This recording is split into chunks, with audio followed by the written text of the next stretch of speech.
The palace of Aethurus Prime sparkled like a diamond under three suns. Princess Lyran stood at the grand window of the throne room, her translucent skin glowing softly with nervous energy.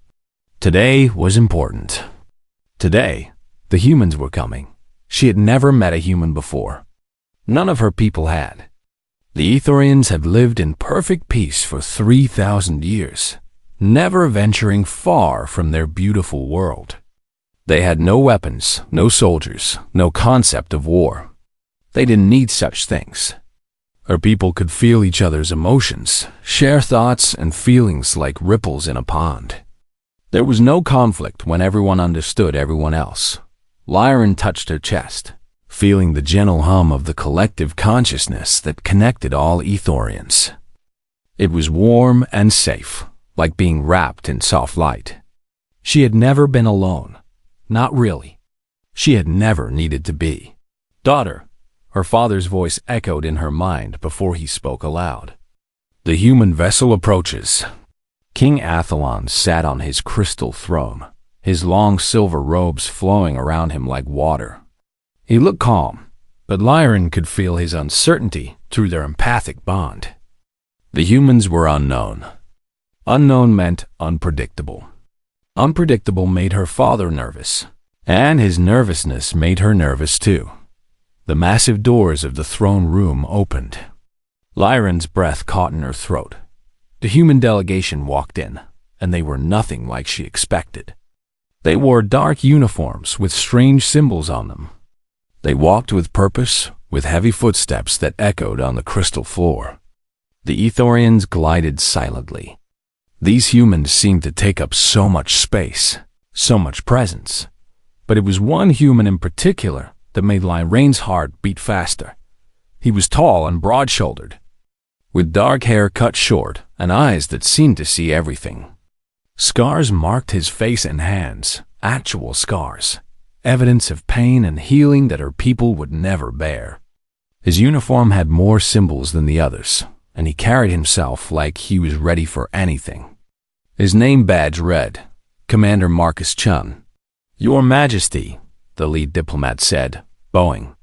"We come in peace from Earth and her allied worlds. We bring greetings and hope for friendship." The words were kind, but Lyran couldn't stop staring at Commander Chun. He stood slightly behind the diplomat, his eyes scanning the room constantly. Was he looking for threats? Here? In the most peaceful place in the galaxy? The thought was absurd, but something about his alertness made her feel strange. Safe and unsafe at the same time. The ceremony began. Gifts were exchanged. Words of friendship were spoken. Lyran tried to focus, but she kept glancing at the human commander. Once, his eyes met hers, and she felt something she'd never felt before, a jolt, like touching electricity. She looked away quickly, her skin flashing pale blue with embarrassment. Hours passed. The negotiations were going well. The humans seemed genuinely interested in peace and trade. Lyran began to relax. That was when the alarm sounded. It was a noise Lyran had only heard in ancient historical recordings, a warning of attack. But that was impossible. No one attacked anymore. The galaxy had evolved beyond such things. The ceiling exploded. Debris rained down as dark shapes poured through the opening. They were massive, covered in black armor with glowing red eyes. Lyran screamed, and around her, every Ethorian froze in pure terror. They had no training for this, no instinct. Their genetic ancestors had removed all capacity for violence 3,000 years ago. "Krill Raiders!" Someone shouted. The creatures roared and raised their weapons. Lyran couldn't move. She stood paralyzed as one of the monsters charged straight at her father. Then Marcus. Chun moved. Lyran had never seen anyone move so fast. The commander's weapon was in his hand before she could blink. He fired, and the Krill Raider fell. More humans rushed forward, forming a defensive line between the Ethorians and the attackers. "Get the civilians back," Marcus shouted. His voice was hard, commanding, Nothing like the soft, empathic whispers of her people. Jenkins, secure the king. Rodriguez, cover the east entrance. Lyron watched in shock as Marcus fought. He moved like water and struck like lightning. Every movement had purpose. When a krill swung at him, he ducked and fired in one smooth motion. When two attacked together, he used one as a shield against the other. It was brutal. It was violent. It was the most terrifying thing Lyron had ever seen. It was also beautiful. Another krill broke through, heading straight for Lyron. She couldn't move, couldn't think, couldn't breathe. The creature raised its clawed hand, and she saw her death in its red eyes. Marcus appeared from nowhere, tackling the krill away from her. They crashed into a crystal pillar, which shattered into 1,000 pieces. Marcus rolled to his feet, putting himself between Lyron and the creature. He fired 3 times, and the krill fell. Then he turned to her, and their eyes met again. His face was hard, focused, but his eyes were checking if she was okay. Princess, we need to move, now. He reached out his hand. Lyron stared at it. His hand was scarred, rough, strong. So different from Ethorian hands. She took it. The moment their skin touched, Lyron gasped. It wasn't the gentle, empathic connection of her people. This was something else. Something raw and immediate and powerful. His hand was warm and solid and real in a way she'd never experienced. Marcus pulled her behind a fallen pillar as energy blasts struck where she'd been standing a second before. He shielded her body with his own, and Lyron could feel his heart beating fast. Not from fear, from exertion, from focus, from life. Stay down, he said, his voice close to her ear. My team will clear them out. Lyron pressed against the pillar, acutely aware of Marcus's presence beside her. She could hear the battle raging around them, the sounds of weapons firing, krill roaring, humans shouting coordinates and warnings to each other. Her people were silent, huddled together in empathic terror, but she wasn't silent. Her heart was pounding. Her breath was coming fast. She was feeling her own fear, her own adrenaline, separate from the collective. For the first time in her life, Princess Lyron was experiencing emotions that were entirely her own, and it had everything to do with the scarred human warrior crouched beside her, ready to die to protect people he'd just met. The battle ended as quickly as it began. The krill retreated, leaving destruction in their wake. As the smoke cleared, Lyron realized she was still holding Marcus Chen's hand, and she had no idea what that meant. The palace's crystal walls flickered with emergency lights. Lyron sat in the council chamber, surrounded by her father's advisors. Everyone was speaking at once, their empathic voices creating a storm of panic in her mind. She pressed her hands to her temples, trying to filter out the noise. The shields are damaged, one advisor reported. Our engineers estimate 3 hours before they're restored. 3 hours? King Athalon's face went even paler than usual. The krill could return at any moment. We should evacuate, another advisor suggested. Flee to the southern continent where the defensive arrays are still functional. Lyron felt the collective agreement rippling through the Ethorian consciousness. Yes, they should run. Running made sense. Fighting was unthinkable.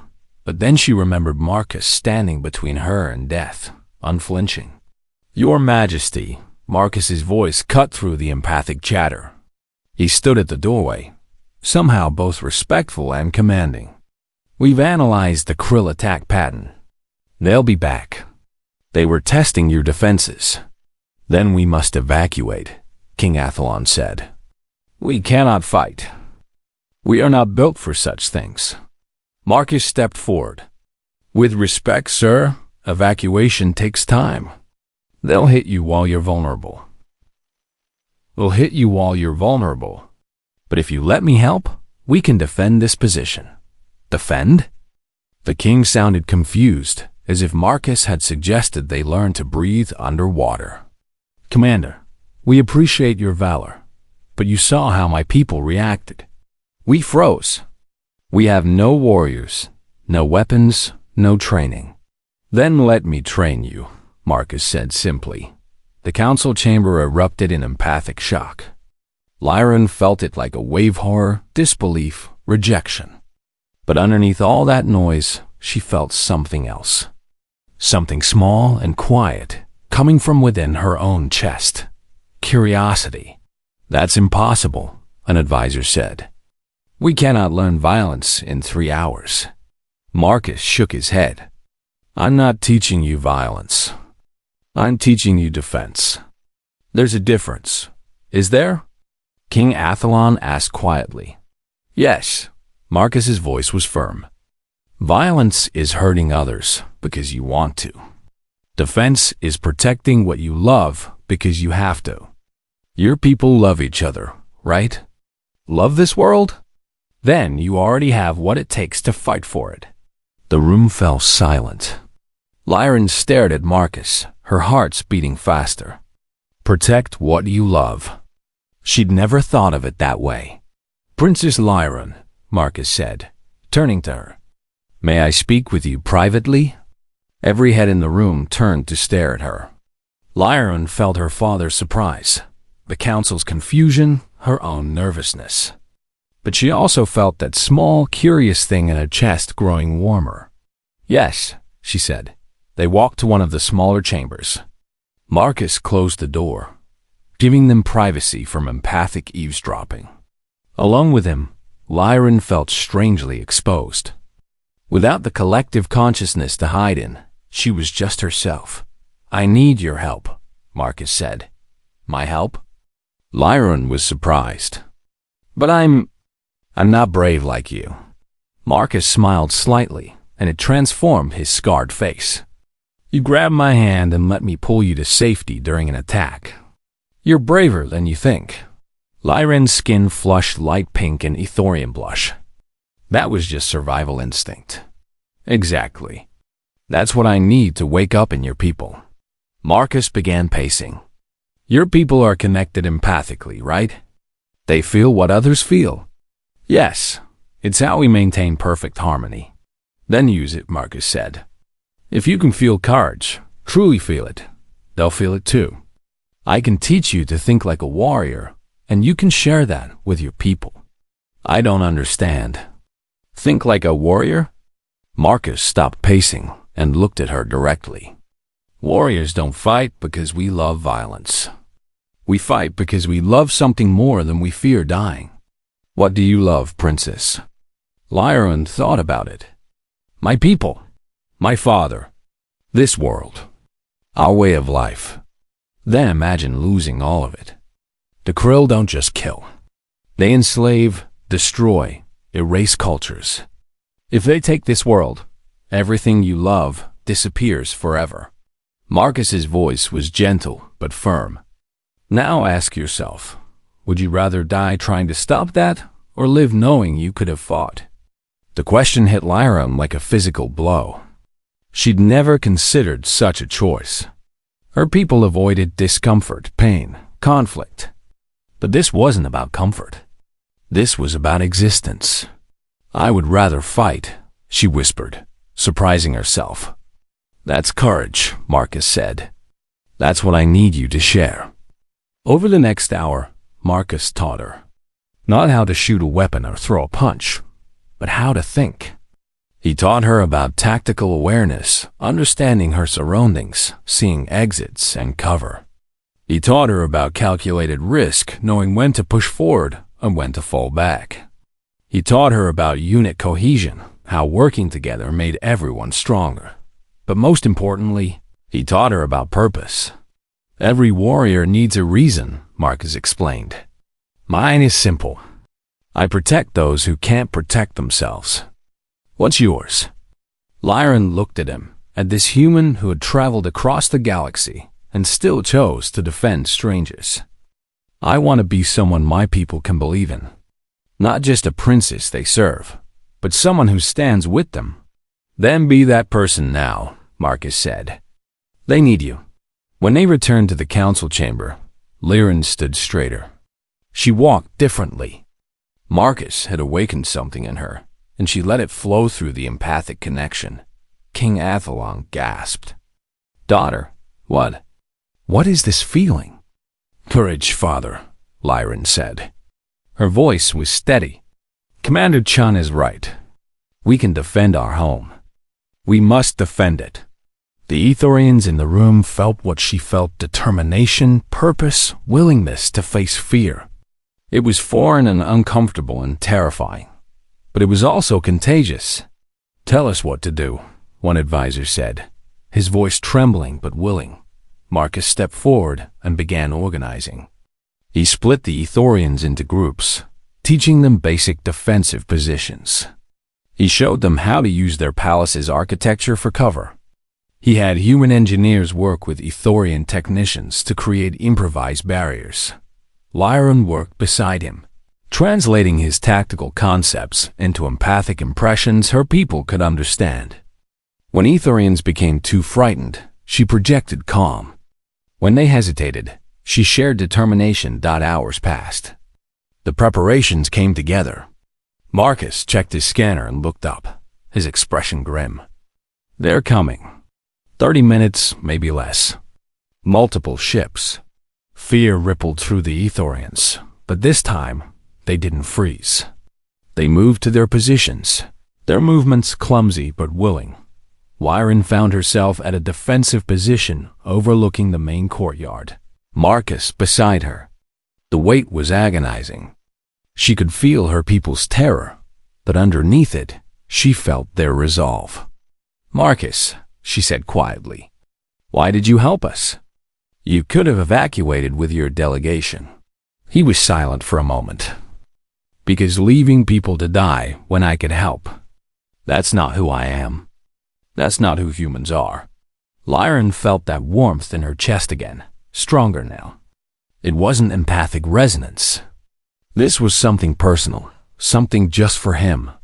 The alarm sounded. Above them, Krill ships descended like black knives cutting through the sky. Marcus checked his weapon. "Remember what I taught you. Stay focused. Stay together. Protect what you love." Lyran nodded, her hands shaking but her heart steady. For the first time in her life, Princess Lyran of Etheris Prime was ready to fight. The Krill came like a storm of darkness and fury. Their ships landed in the palace courtyard, crushing the beautiful crystal gardens beneath their weight. Raiders poured out, twice as many as before, their weapons glowing with destructive energy. But this time, the Ethorians didn't freeze. Following Marcus's plan, they activated defensive barriers. Automated turrets that had sat dormant for millennia suddenly came to life, targeting the Krill ships. It wasn't much, but it was something. It was resistance.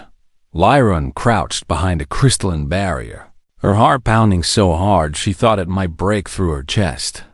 Beside her, Marcus was calm and focused, directing the defense with quick commands through his communication device. East Wing, fall back to secondary positions. West Wing, hold your ground. North Team, redirect those turrets to target their landing ships. His voice was steady, confident. Lyran tried to mirror that confidence through the empathic network. She could feel her people's fear, but she pushed her own determination outward, letting them feel her resolve. A Krill raider charged their position. Marcus fired, dropping it. Another came, then another. Lyran watched, fascinated and horrified, as Marcus defended their barricade with practiced efficiency. Every shot had purpose. Every movement was calculated. "Princess, I need you to coordinate the South Plaza defenders," Marcus said between shots. "They're panicking. Ground them." Lyran closed her eyes and reached out through the empathic network. She found the Southern Group 15 Ethorians huddled behind overturned furniture, their fear creating a feedback loop that was paralyzing them. She pushed her consciousness toward them, wrapping them in the determination she'd learned from Marcus. "Breathe," she projected empathically. "Feel my calm. We can do this. We are doing this. The feedback loop broke. The Southern defenders steadied. Good work, Marcus said, and the approval in his voice made that warmth in her chest glow brighter. The battle raged for what felt like hours, but was probably only 20 minutes. The Etherians weren't warriors, but Marcus had been right. They could defend. Their empathic connection meant they could coordinate without speaking. When one group needed support, others felt it and responded. Then everything changed. A massive Krill commander, larger than any they'd seen, burst through the palace's eastern wall. It roared, a sound that vibrated through Lyrane's bones, and began targeting the Ethorian positions with a heavy weapon. That's a Krill Warmaster, Marcus said grimly. Standard weapons won't bring it down. The creature fired, and an entire defensive position vanished in an explosion of crystal and light. Lyrane felt the deaths through the empathic network, sharp, sudden absences where living minds had been. She cried out, the pain overwhelming. Princess. Marcus grabbed her shoulders. Stay with me. I know it hurts, but I need you focused. Lyrane looked at him through tears. They're dead. My people are dying. I know, Marcus said, and there was genuine pain in his eyes. And more will die if we don't stop that Warmaster. Can you help me? She nodded, wiping her tears. What do you need? I'm going to draw its attention. When it focuses on me, I need you to guide the turrets to target its armor joints, here and here. He showed her on his scanner. Your empathic connection to the palace systems should let you coordinate them faster than any computer. But if you draw its attention, it will kill you, Lyrane said. Fear flooding her. Marcus smiled. That soft smile that transformed his scarred face. Only if it can hit me. Trust me, princess. I'm very hard to kill. Before she could protest, he was moving. Marcus ran across the open courtyard, firing at the Warmaster. The creature roared and turned, its massive weapon tracking the human who dared challenge it. Lyrane reached out to the palace's defense network through her empathic connection. She could feel the turrets targeting systems like extensions of her own senses. She watched Marcus dodge and weave, barely staying ahead of the Warmaster's fire, and waited for her moment. There, the creature's arm extended, exposing a joint. She commanded 3 turrets to fire simultaneously. They hit the joint, and the Warmaster's arm sparked but didn't fall. It turned toward the turrets, and Marcus used the distraction to get closer. Lyrane's mind raced. She needed more power, more coordination. Through the empathic network, she reached out to other Ethorians. Help me, she projected. Link with me. Make us stronger. They responded. Dozens of Ethorian minds joined with hers, creating a unified consciousness. Together, they controlled every defensive system in the palace. When the Warmaster moved, they tracked it. When it exposed a weakness, they struck. Marcus understood what was happening. He began working with them, drawing the creature into positions where they could hit it. Human and Ethorian, working as one. The Warmaster fell to its knees as they destroyed its leg joints. Marcus ran up its back and planted an explosive charge on its head. He jumped clear just before it detonated. The creature collapsed. The remaining Krill raiders, seeing their leader fall, retreated to their ships. Within minutes, they were gone. Silence fell over the palace. Lyrane released the empathic network, and suddenly she was just herself again. Her body ached. Her head pounded. She had never worked so hard, felt so much, pushed herself so far. She stood on shaking legs and saw Marcus running back toward her position. He was limping, she realized. Blood stained his uniform. You're hurt, she said as he reached the barricade. Just a scratch, Marcus said, but he winced as he climbed over the barrier. Sick, Lyrane commanded, surprised by the authority in her own voice. Let me see. Marcus sat, and Lyran knelt beside him. She had some basic medical knowledge all Ethorians did. She carefully opened his uniform jacket and saw a deep cut along his ribs.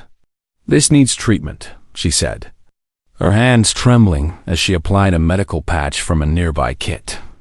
"Thank you," Marcus said quietly. Their faces were close.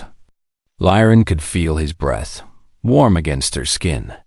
She could see the battle reflected in his eyes, the weight of leadership, the cost of protection. But she could also see something else. He was looking at her differently now. "You were amazing out there," he said. "The way you coordinated everything, kept your people together. That was real leadership." "I learned from you," Lyran said softly. Her hands were still on his ribs, and she became acutely aware of the contact. His skin was warm under her fingertips. She could feel his heartbeat. "Lyran," Marcus said, and it was the first time he'd used her name without her title. Commander Chun." A human soldier ran up. "Sir, the fleet is requesting a status update." The moment broke. Marcus stood, wincing, and became Commander Chun again. "Tell them the palace is secure."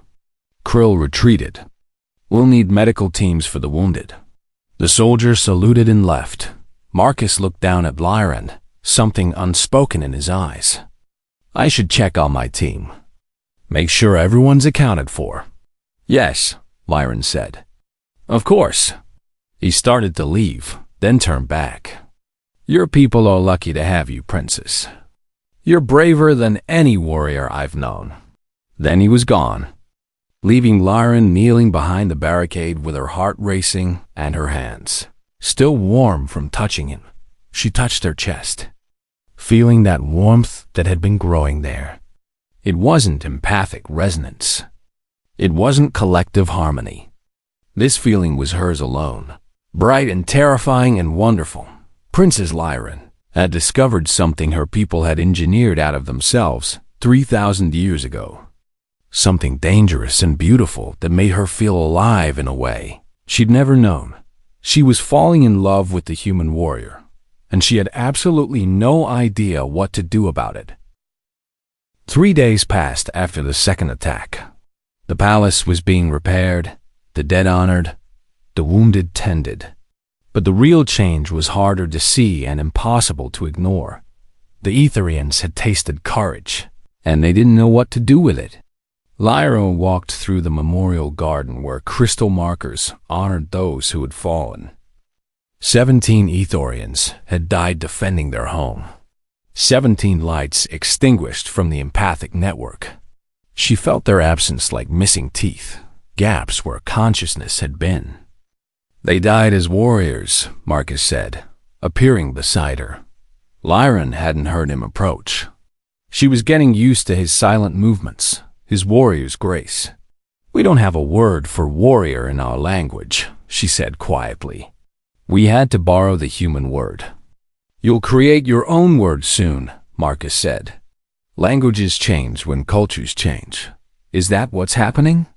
"We're changing?" Marcus looked at her, his dark eyes serious. "Yes. The question is whether that's good or bad." Lyran didn't answer. She didn't know. That evening, the king called an emergency council. Lyran sat at her father's right hand, with Marcus standing respectfully near the back. The council chamber buzzed with empathic tension. "We have received a transmission from the Krill mothership," King Athalon announced. "They are offering terms." The room fell silent. "What terms?" Lyran asked, though part of her already knew. "They will cease attacks if we surrender our planet to Krill governance. We would become a protectorate. Our people would be safe, our culture preserved, but we would serve the Krill Empire." An advisor spoke up. "That is not the worst outcome. We would live. We would survive." Lyran felt the empathic agreement rippling through the chamber. Yes, they would survive. Survival was what mattered. Fighting brought death. Surrender brought safety. "No," Lyran said. Every head turned to stare at her. Through the empathic network, She felt their shock. Daughter? King Athalon's voice was gentle but confused. Lyran stood, her legs trembling but her voice steady. I said no. We cannot surrender. Princess, be reasonable, an advisor said. More fighting means more death. You felt what we lost. Do you want to feel that again? Of course I don't want that, Lyran said, and her voice cracked with emotion. I carry those deaths with me. I'll carry them forever. But surrendering means a different kind of death. It means giving up who we are. We would preserve our culture, another advisor argued. The Krill promised. The Krill lie, Marcus said quietly from the back of the room. Everyone turned to look at him. I've seen a dozen worlds under Krill protection. They strip you slowly. First your defenses, then your resources, then your culture, then your dignity. In 50 years, Etheris Prime won't exist. It'll just be another Krill mining world with slaves who used to be free. You cannot know that, an advisor said. I do know it, Marcus replied. I fought the Krill for 10 years. I've seen what they do. Your Majesty, with respect, surrendering to them is not survival. It's just slower death. King Athalon looked old suddenly, tired. But fighting them means death is certain. At least surrender gives us time, hope. False hope, Lyran said, surprising herself with her certainty. Father, I felt what it was like to stand and fight. For the first time in my life, I felt truly alive. Not just existing in collective harmony, but choosing my own path. Choosing courage over comfort. I can't go back to who I was before. You speak like a human now, an advisor said, and it sounded like an accusation. Maybe I do, Lyran said. And maybe that's not a bad thing. The humans came here in peace. They could have left when the Krill attacked. But Commander Chun and his people stayed and fought beside us. They showed us something we've forgotten, that some things are worth fighting for. The empathic network hummed with conflicting emotions. Some Etherians felt inspired by her words. Others felt afraid. Still others felt angry that she would suggest more violence. King Athalon looked at his daughter for a long moment. We will vote, he said finally. All of Etheris will decide together, as we have always done. Surrender or fight. Over the next hour, the vote was conducted through the empathic network. Every Etherian on the planet cast their consciousness toward the decision. Lyran felt the tide of opinion flowing back and forth like waves. The result came. Surrender won by a significant margin. The Etherians chose safety over courage. Lyran felt like someone had punched her in the chest. She looked at her father, saw the relief in his eyes, and felt a sharp, painful emotion she'd never experienced before. Disappointment. In her people, in her father, in the choice they'd made. It is decided, King Athalon said. We will contact the Krill and accept their terms.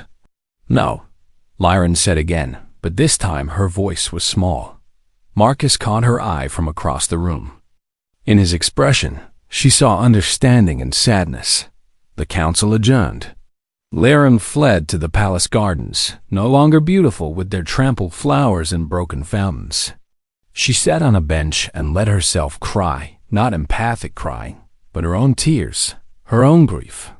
Princess, Marcus stood a respectful distance away.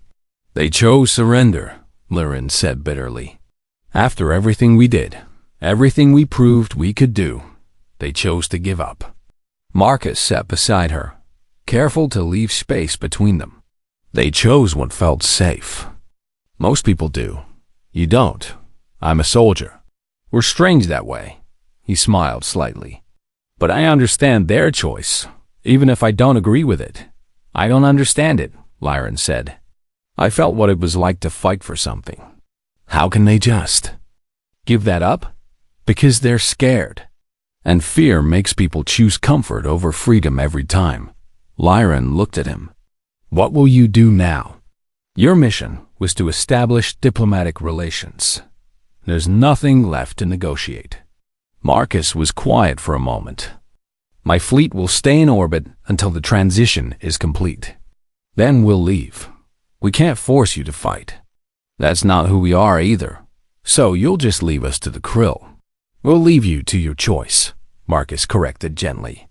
I wish it were different, but I can't fight your war for you. Lyran felt that warmth in her chest again, but now it was mixed with an aching cold. When will you leave? 3 days. Maybe 4. 3 days. The words hit Lyran like a physical blow. 3 days until Marcus left. 3 days until she was alone again, trapped in collective harmony with people who chose comfort over courage. 3 days until she lost the one person who had shown her what it meant to be truly alive. Marcus, she said quietly, using his name for the first time. I don't want you to go. He looked at her, and something shifted in his expression. Lyran, I know it's foolish. I know we're from different worlds, different species. I know nothing about what I'm feeling. But I know I don't want to lose you. Marcus reached out slowly, giving her time to pull away. When she didn't, he took her hand. His touch sent that electric feeling through her again, that sensation of being completely present in her own body. I don't want to lose you either, he admitted. But I don't see how this works. Your people made their choice. My duty is to my fleet, my command. And even if all of that weren't true, he paused. You're a princess. I'm just a soldier. You're not just anything, Lyran said fiercely. You're the person who taught me to be brave, who showed me what it means to fight for what you love. You're the person who made me feel alive. They sat in silence, hands linked, both knowing that no amount of feeling would change the reality they faced. Above them, the cruel mothership hung in the sky like a dark promise. In 3 days, it would descend, and Aetheris Prime would surrender. And the human warrior who had awakened something fierce and beautiful in a timid alien princess would be gone. 2 days passed like a slow death. Lyran watched as her father prepared for the krill arrival. Treaties were drafted. Protocols established. The Etherians moved through their preparations with the calm efficiency of people who had made peace with their choice. But Lyran had not made peace with it. She stood in her chambers, staring at her reflection in the crystal mirror. The princes looking back at her seemed different now. Her eyes held something they hadn't before, a sharpness, an awareness. Marcus had awakened this in her, and she couldn't put it back to sleep. A soft knock interrupted her thoughts. Enter, she said. Marcus stepped in, and her heart leaped at the sight of him. He wore his formal uniform, crisp and decorated with symbols of his service. He looked like he was preparing to say goodbye. I wanted to see you before the ceremony tomorrow, he said quietly. To say, don't, Lyran interrupted. If you say goodbye, I think my heart will break. Marcus crossed the room to her. They stood close, closer than proper, but Lyran didn't care about proper anymore. I resign my commission today, Marcus said suddenly. Lyran's eyes widened. What? I sent the paperwork this morning. In 3 days, I'll no longer be Commander Chen of the Earth Defense Fleet. I'll just be Marcus Chen, civilian. But why? The military is your life. Marcus looked at her with an intensity that made her breath catch. Because I can't leave you. I tried to convince myself I could walk away, do my duty, move on to the next mission. But I can't. Every time I think about leaving, it feels like ripping out part of my soul. Marcus. I know it's complicated, he continued. I know we're from different worlds. I know your people chose surrender, and I'm a warrior to my bones. I know all the reasons this doesn't make sense. But I also know I've never felt about anyone the way I feel about you. Lyran felt tears forming. I don't even know what this feeling is called in human terms. Love, Marcus said simply. It's called love. Love. Such a small word for something so enormous, so overwhelming, so beautiful and terrifying. I love you, Lyran whispered, testing the words. They felt right. They felt true. Marcus cupped her face gently in his scarred hands. I love you too. He kissed her then, and Lyran understood why humans valued physical touch so much. It wasn't the empathic resonance of her people. It was something deeper, more personal, more powerful. It was choosing to connect with one specific person in a way that was entirely your own. When they finally pulled apart, Lyran was trembling. What do we do now? I don't know, Marcus admitted. But we figure it out together. A loud alarm shattered the moment. Not the attack warning, something else. Marcus's communication device crackled to life. Commander, sorry, Mr. Chun, a voice said. You need to see this. The plaza, now. They ran to the main plaza and stopped in shock. Hundreds of Ithorians stood there, facing the palace. At their front stood several members of her father's council, including the elderly advisor who had argued most strongly for surrender. What's happening? Lyran asked. The old advisor stepped forward. Through the empathic network, Lyran felt his determination, his fear, his courage, the same courage she'd shared with them during the battle. Princess Lyran, he said formally, we have come to change our vote. What? We have been thinking, feeling, discussing. The collective made a choice out of fear. But many of us, individually, believe we were wrong. He looked at the crowd behind him. We number nearly 2,000 now. 2,000 Ithorians who choose to fight rather than surrender. Lyran felt her legs go weak. 2,000?